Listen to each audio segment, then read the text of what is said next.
3, 2, 1. Here we go!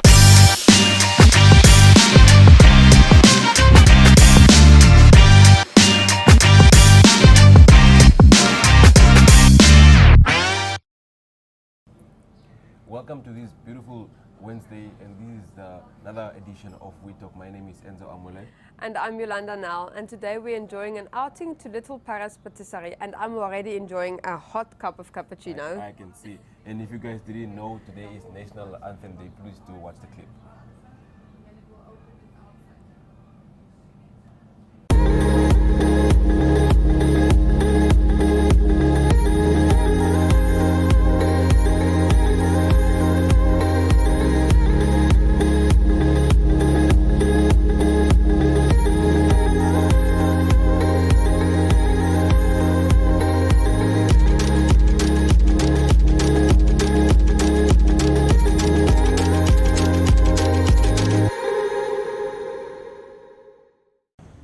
Well, let's jump right into the news on our website.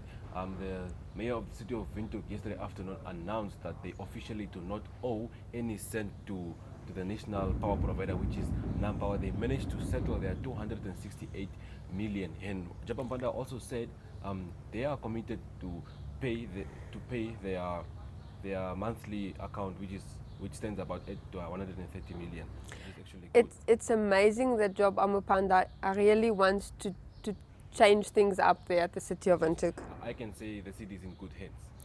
Then in other news, the Althaven and List Group Talent Attraction Program, TAP, is in full swing with 7 youth that have been employed as part of the Emerging Talent 21 campaign.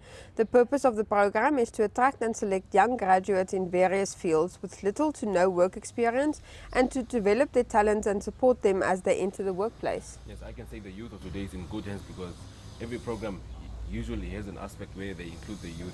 And moving on, the Namibian National Symphony Orchestra hosts its first music festival, and this year they are gonna do it differently. It's gonna be online, and this music festival gives a platform to music students who are going to perform using an orchestra string, and it's going to be online. And please, we are gonna have them on our show next week. It's amazing to see that people are doing whatever they can to make sure the arts doesn't go unnoticed in a time like this. Yes, and actually good that they are incorporating technology where we are going to use these platforms to stream online and watch people online, and not people making excuses that COVID this.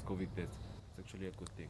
And lastly, in our news, the Gondwana Collection Namibia is using the quiet period in tourism to reinvent itself, and as of the 1st of March, the Gondwana Travel Centre in the capital is acting as an all-in-one hub for travel and safaris in Namibia, supporting direct bookings to most Namibian hotels and lodges.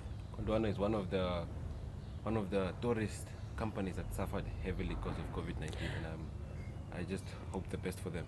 And from the beginning, they said they will not be retrenching anyone, and they haven't done so. Imagine.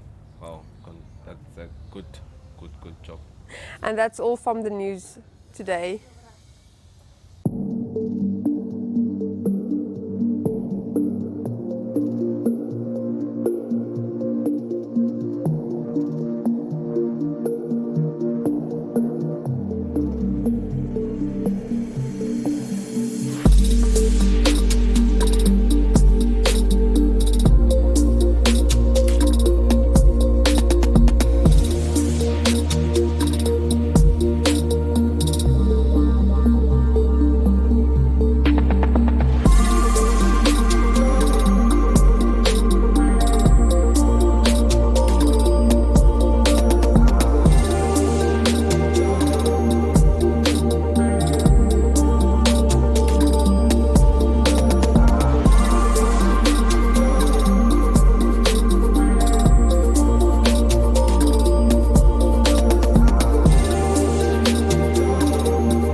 Welcome back, viewers, and with me I have Natasha Vilonel, owner of Little Paris Patisserie. Natasha, thank you so much that we can use your space this morning. Thank you for coming here and helping us. No, this is such a cool, rustige atmosphere, and I just love the ambiance it is. And you opened here in January. Yes, we opened up in January. We moved from Schutzenweg in Klein Windhoek. January was the best time for us to move because it was still quiet. Everyone was still on holiday, getting everything back to normal again. So yeah. Why did you decide to move? We decided to move because we were in a very quiet street, blocked away, up in the hill.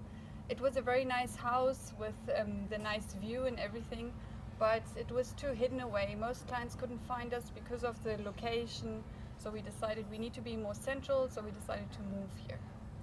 And you opened up this coffee shop in a very difficult time with COVID challenges. How was that for you? We actually made the most out of it. We just decided to cut our salaries so that our staff can get their salaries and that we have enough to buy most of the things. Then we decided to close during the takeaway times because it wasn't worth it. Just operating on takeaways, we had more costs keeping the oven running the whole day, keeping the lights and the fridges and everything on. So we decided to rather close for that time, like most restaurants also decided to do, and just to save a little bit of that extra cost. And what can guests look forward to on your menu? We have a nice big breakfast option. We have a few French options for breakfast, things that people don't get at other places, like eggs and cocotte. It's like eggs in a ramekin, and then you dip your bread into it. It's just something different. And then we have our cakes, and we have a lot of sweet desserts, and our macarons, of course, which we're very famous for. And talking about your cakes, you are also a good baker. Tell us about the creations you make. I make a lot of custom cakes. I build fondant figurines. I work on all the little details that's on the cakes. I focus on wedding cakes because I'm a perfectionist, so everything always has to be perfect. So that's why I have such a wide variety in clients on custom cakes, so we get booked out very quickly. Do you offer any catering or events here? Yes, we do. We have catering, we have a lot of platters that we offer, and then we also have the kiddies parties that we offer here for a very affordable price, where we can have a jumping castle. And then later on we are busy planning on opening a bar. So we're going to have bigger events for smaller weddings and for bigger corporate clients. Natasha, thank you so much for your time. And that's all we have for you today. Thank you.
Interview with Natasha. Now we jump right into our life hack segment.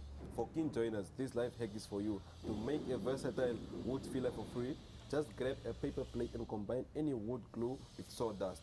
Like other wood fillers, you can stain or finish it, but the color will likely be a bit different than the surrounding wood. But it's sandable, paintable, and long-lasting. Next up is our Flex Minute with Jeanette.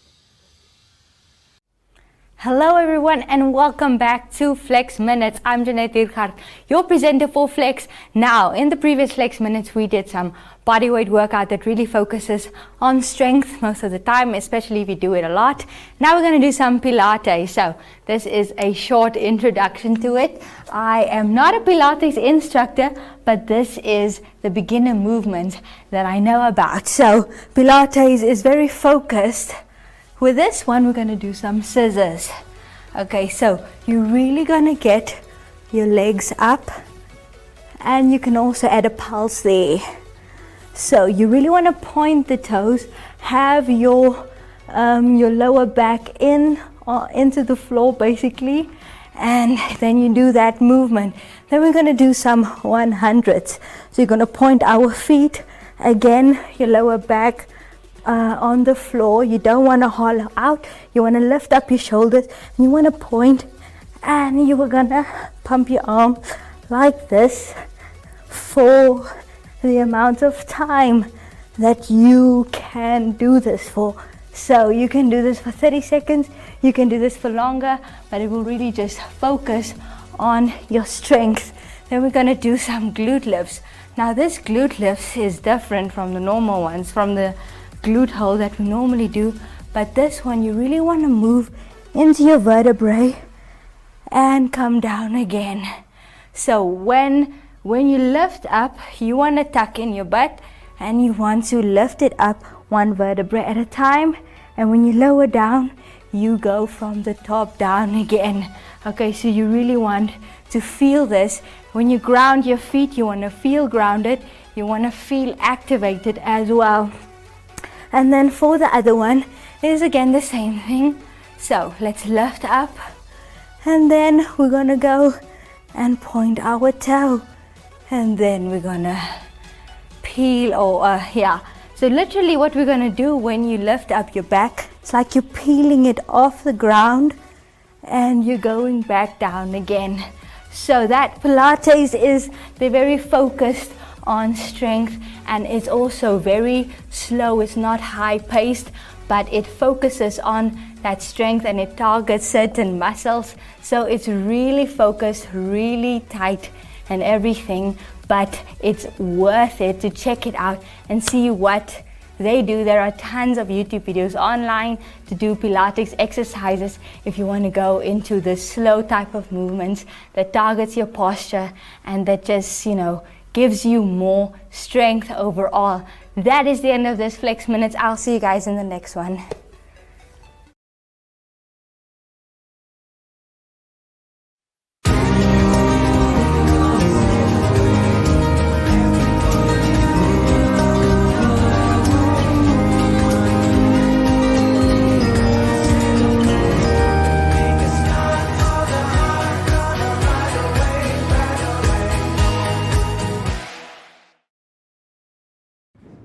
I hope you exercised with us there. For our Did You Know segment, I talked to Marisol Basson and we are talking finance. Enjoy.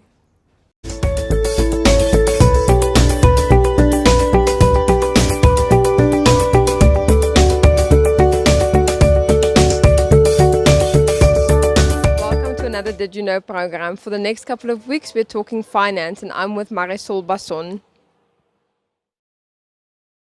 So, Marisol, can you just run us through how do we set up a budget? Setting up a budget is normally a lot easier than we think. The plan I normally use and present to my clients is the 50-30-20 budgeting rule that was popularized by Senator Elizabeth Warren. And it's a simple plan to help clients just reach their financial goals through setting up a budget.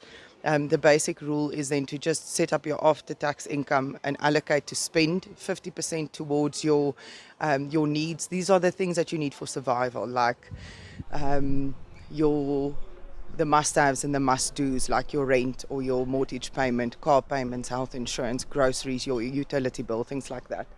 30% should be allocated to things like shopping and hobbies, going out, going away on weekends, and then 20% should be allocated towards your savings, which would then either be retirement savings or your emergency fund. Great. I think I'm going to apply this at the end of this month. And then also, why is it so important to actually set up a budget? It's incredibly important to budget because it can help you control your spending. It helps you track your expenses and then essentially to save more money at the end of the month and not have more months left at the end of your money. It can help you make better financial decisions, prepare for emergencies and get out of debt because not only Namibians but as a whole globally, debt has been sold to us so repetitively that we firmly believe that we can't survive without it. There are so many great free apps available to help you keep track of your expenses. And just 2 of these are Cashbook or One Money, which is available on the Google Play Store. And like I said, it's free, so it doesn't cost you a cent. And it's quick and easy. You run into a shop, you buy 2 liters of milk and a bread. As you get in your car, before you start your car, you just track your expenses, you input it. So at the end of the month, you can see what you've actually spent. There are also free budgeting Excel spreadsheets that are available on the internet as well. It's free downloads. And one, for example, I think I downloaded one about 6 years ago that I still use to this day. And you can edit the fields. It's got all the formulas in, so it calculates everything for you perfectly. Thank you so much, Marisol. And if you didn't know, now you do. Until next week. Goodbye.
Thank you for joining us today.